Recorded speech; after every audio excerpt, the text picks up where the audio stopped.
Bonjour Philippe Laurin. Pierre Laurin. Pierre Laurin, pardon, c'est vrai. Pierre Laurin, spécialiste de la Russie, écrivain, journaliste. Merci d'être ici avec nous sur le plateau d'ITélé ce dimanche matin. Parlons donc de cette affaire Depardieu, Poutine et le passeport. On l'a appris il y a quelques instants. Gérard Depardieu, c'est bien son prénom, a reçu son passeport des mains du Premier ministre russe. On est étonné de ne pas avoir eu d'image. Finalement, le Kremlin aurait été du genre à mettre ça en scène pour ajouter de la provocation à la provocation. Non, justement, pas de provocation à la provocation. Là, si vous remarquez, ça s'est fait à Sotchi, dans la discrétion. En toute discrétion. Oui. Verrouillage total hier soir à Sotchi. Absolument. Il s'agissait surtout de ne pas créer un incident diplomatique. Donc, le président russe à Sotchi, en vacances, en villégiature, dans la résidence traditionnelle des présidents russes, reçoit Gérard Depardieu, rien ne filtre. Tout se passe d'une manière, disons, diplomatiquement neutre. C'était surtout cela. Le pied de nez que Poutine a fait à la France et à l'Union européenne, ça y est, pas besoin d'en rajouter. Justement, pas rajouter la polémique à la polémique pour ne pas envenimer des relations diplomatiques qui, somme toute, ne sont pas trop mauvaises. Quoi qu'il en soit, il boit du petit lait. Bien entendu, Poutine, il a réussi un coup magistral et improvisé. Il n'a rien prévu. Je pense que Gérard Depardieu a lancé le fait qu'il allait demander la citoyenneté russe, ou du moins un passeport russe. Il a dû le lancer sur un coup de colère. Et il a sauté sur l'occasion. A bondi, oui, absolument. Alors, est-ce que finalement, ce n'est pas Poutine qui fait plus... Enfin, c'est pas Depardieu qui fait un cadeau à Poutine, ce passeport ? Moi, je crois que oui, parce que honnêtement, à part le coup de gueule de Gérard Depardieu disant « je rends mon passeport français », rien ne l'obligeait à demander une autre citoyenneté, une autre nationalité. Revenons avec vous, Pierre Laurin, sur les récentes déclarations de Gérard Depardieu, éventuellement aussi de Brigitte Bardot plus récemment. Comment peuvent-ils décemment parler de cette grande démocratie qu'est la Russie? On peut imaginer qu'il y ait autre chose dans le deal, autre chose qu'un passeport? Non, je ne pense pas. Je pense que, vous savez, la vision que l'on peut avoir d'un pays n'est jamais univoque. Tout le monde ne pense pas que la Russie est un enfer des droits de l'homme. Pas plus que la Chine, en tout cas. Oui, d'accord. Entre la peste et le choléra. Voilà, je crois que c'est cela le principe. Si vous surchargez la barque d'un côté, il y a forcément des gens qui vont se dire « mais non ». Tout n'est pas si noir, c'est donc forcément rose. Et je crois qu'on est dans cette logique-là. Ce que voit Gérard Depardieu, c'est qu'en Russie, il est bien considéré. C'est qu'on ne le traite pas comme un n'importe quoi, même pas un n'importe qui. Ce qui est parfois considéré comme un n'importe qui. Vous savez, lorsqu'il se fait mettre en garde à vue parce qu'il est tombé de son scooter, certains peu alcoolisé.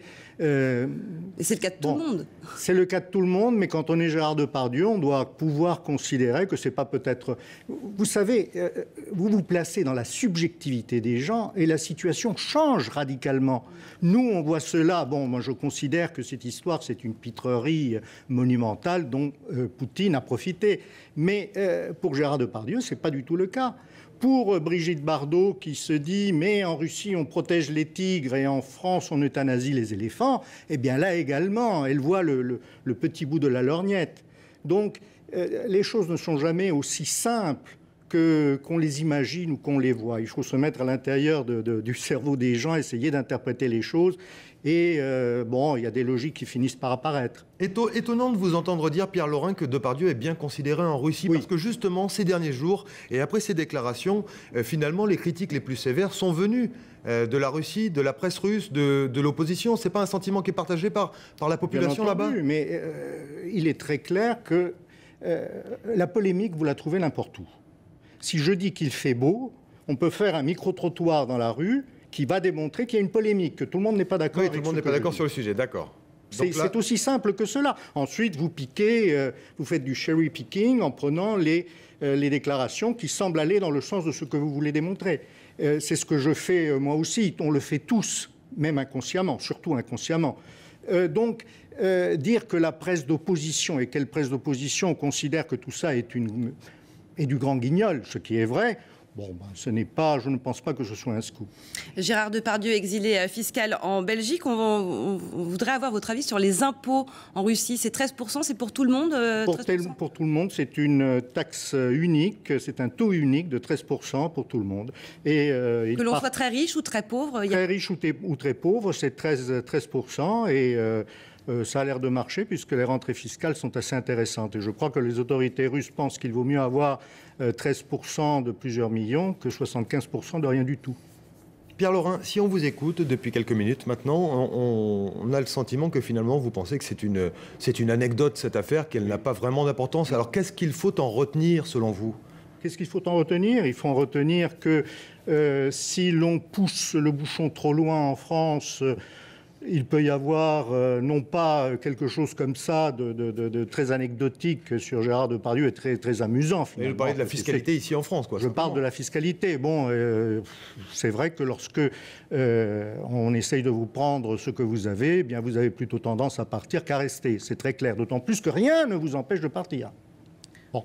Et d'autre part, il faut retenir également que les Russes sont particulièrement sensibles à tirer la couverture à eux et montrer les absurdités des pays qui les entourent. Alors justement, où va Vladimir Poutine diplomatiquement? On sait qu'il vient de refuser l'adoption des enfants russes pour les Américains. Oh, là, il accorde le passeport à Gérard Depardieu. Non, mais il va où diplomatiquement Vladimir Poutine, qui vient d'être réélu la loi Dima Yakovlev sur les enfants russes qui ne doivent pas être adoptés par les Américains, c'est une riposte à la loi Magnitsky qui prévoit que certains fonctionnaires russes coupables de violation de droits de l'homme n'ont pas le droit d'entrée aux États-Unis.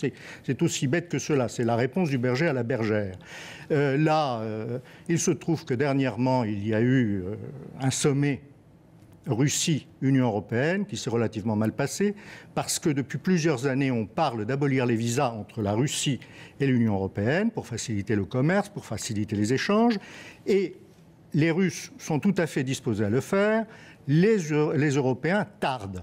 Et là, je crois que le lien de cause à effet est évident. Si les Européens n'accordent pas de visa, eh bien la Russie accorde la nationalité après tout. Je crois que là, c'est tellement clair la manière dont ça s'est posé. Maintenant, comme je le disais au départ, il ne s'agit pas de créer un incident diplomatique. Il s'agit simplement de dire, voilà, on vous remet à un type un passeport, ça engage lui et nous, ça n'engage pas le reste et surtout pas le gouvernement français. Avec le gouvernement français, on va maintenir des bonnes relations. Le président Hollande va, dans quelques semaines, aller en Russie et on lui déroulera le tapis rouge, etc. Ça ne changera rien. Ça ne changera rien. Aux relations entre les deux pays. Absolument. Merci beaucoup, Pierre Laurin, journaliste, écrivain, spécialiste de Russie, d'être venu ici sur le plateau d'ITélé ce matin. Pierre Laurin, pardon d'avoir trompé de prénom et je m'en rends compte puisque je suis en plein mea culpa. Pardon d'avoir dit depuis une heure maintenant que Poutine est Premier ministre russe. Parce qu'il est président. Vous me direz, quand il n'est pas Premier ministre, il est président. C'est un peu l'affaire. Merci beaucoup. Très bonne journée. Merci.